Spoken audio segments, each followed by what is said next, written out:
Alright, here's a video review of the Voyager class Ironhide from Dark of the Moon series. This is, I don't know, the 6 takes from camera problem to whatever problem, and hopefully this will be the last one of this figure. So anyway, this is a review of the shoulder joint fix of this figure, and I'm pretty excited about it. And I've been wanting to do this fix since this figure came out. So it's been what, a year now? So, and I finally did it. So I want to show it off to you guys, and here it is. Let me first give you a 360 of the figure. A couple of things I want to mention. The first thing is, I know a lot of people complain about the proportion of the Voyager Ironhide. That is slim and is tall and skinny. With this fix, I find that it helps the figure to look a little bit more beefy and less slim. As you can see, the shoulder is wider. I also have collapsed the legs, kind of like the chicken legs, but backwards. If you look at some of the concept art from the third movie, you see most of them on the leg part that the car panel is actually a 45-degree angle. So what I did is, instead of keeping it like this, I turned it at an angle, which now the figure doesn't look as skinny, and it adds a little bit more volume to the leg part. So, and I'm pretty happy about it. Now people might say that there are always the leader class. I'm actually not a big fan of it because of a couple of reasons. One, I actually thought that the figure transform, the way that the figure transform is a lot more fun on the Voyager class. Number two is that the articulation of the Voyager class is just so much better than than the leader class. There are some plus and minus on the leader class. I did like the little sword coming out from the lower cab, but it doesn't really do much for me. So you know, of the two, I like this one. Also, another thing with the leader class is that there's so much cable hanging out from the back, from the arms, and aesthetics wise, it's just not that great. Third wise, the legs on this figure is just amazing. I love the articulation on the feet. Now that with the arm fix, I love the arms. I mean, I did see that there are little not problems, like the proportion wise, the arms is a little bit far apart, but to me it's not that bad.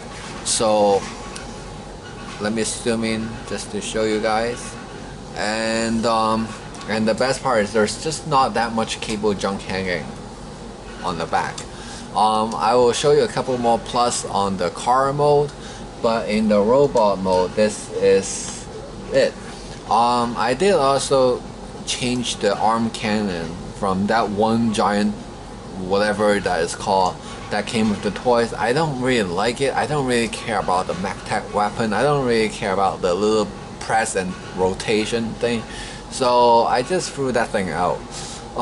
What I did is I actually gave a pair of new arm cannon.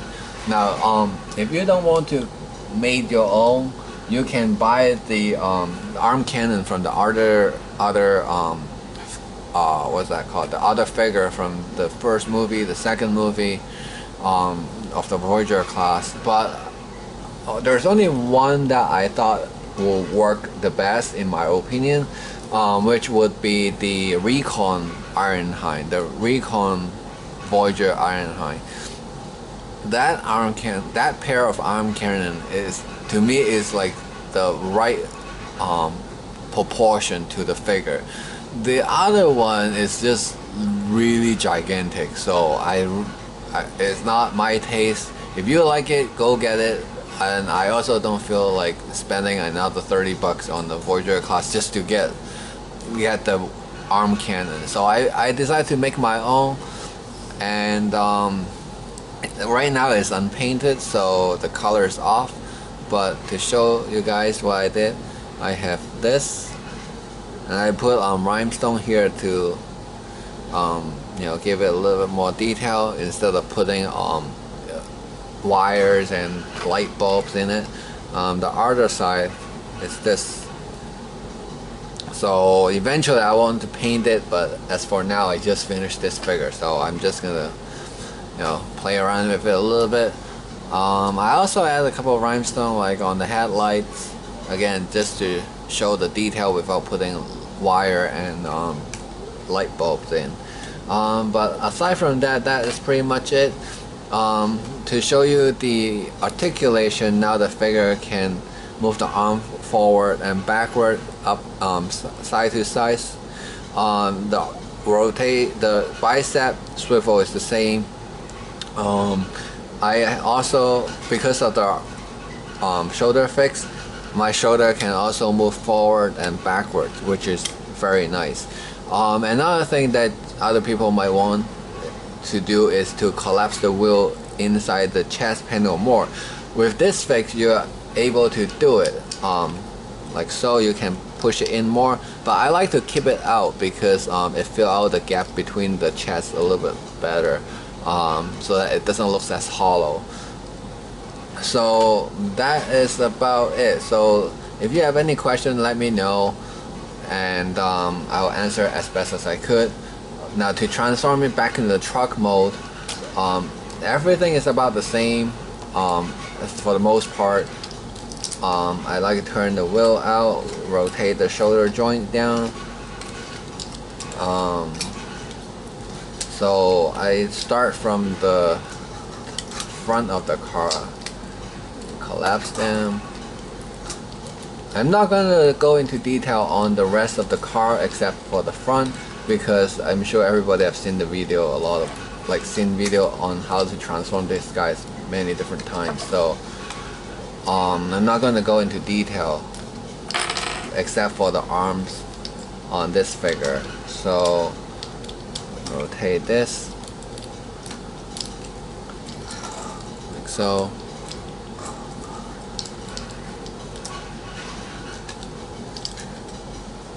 Do the same on the other side.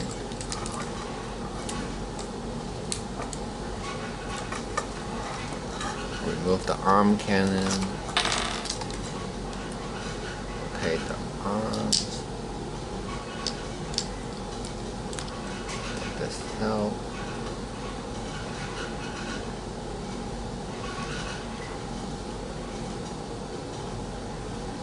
Did I do it right?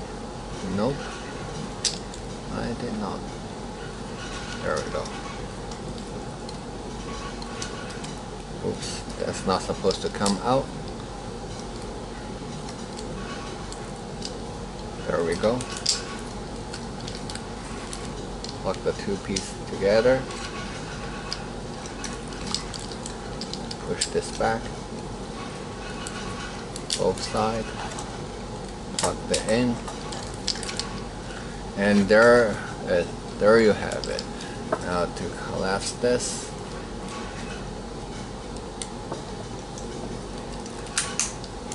plug it in, rotate the door panel, let it out, do the same. Now onto the feet. The feet transformation is exactly the same. I didn't do any changes to the figure that, you know, changed the transformation. So you rotate this, you rotate the back leg panel, rotate it down,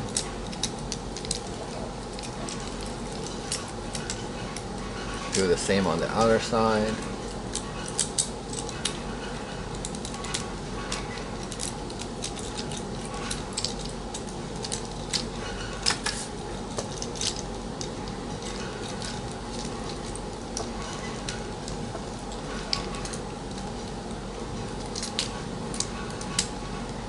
adjust it.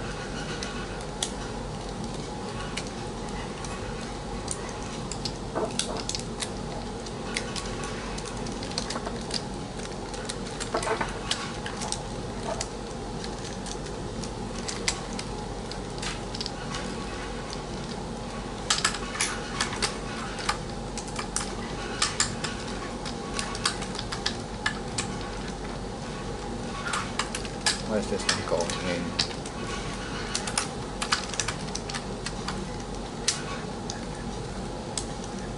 There we go. Sorry.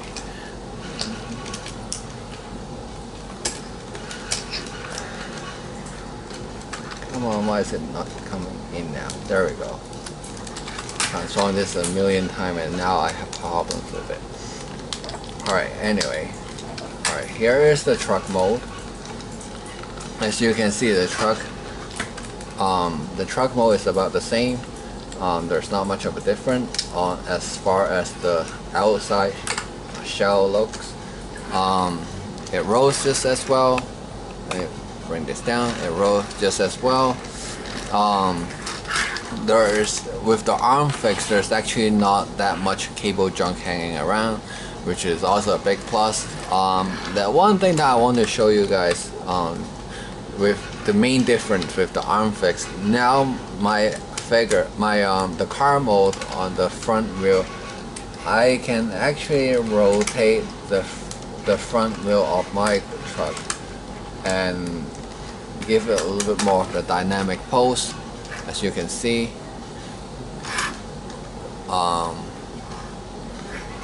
I like how the wheel can turn.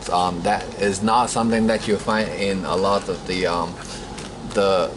cheaper toys version. I know some of the older alternator can turn the wheels, but not that many Voyager class that you can buy from a Toys R Us. So this is a really good plus.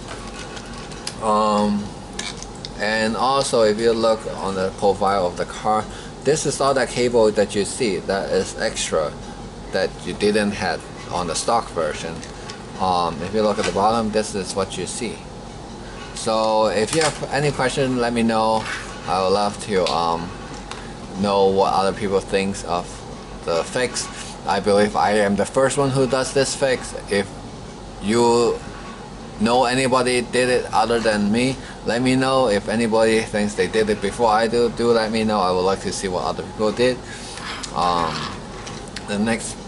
My next plan on this figure is to do the hand. I want to give it individual fingers articulation like I did on Bumblebee, but I haven't figured out how to do it yet. So if I comes up with something, I'll let you know. I also want to show off quickly on a figure that I have been doing. It's a mini size version of Soundwave and Soundwave. Here is Shockwave and Soundwave. Alright, here is the Soundwave. It's unpainted. I just finished it. There's the chest that opens, the head. I love this figure. It's very posable. I love the transformation. I love the articulation. It's a very fun little toy. Now as to Shockwave, let me transform quickly.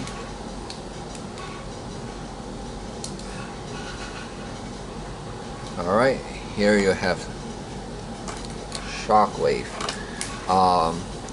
This is a giant speaker. Well, not that giant, but it's pretty much the entire body of the figure. So this is it. So, and I will paint it and I will do another review after that. So stay tuned. Thanks for watching.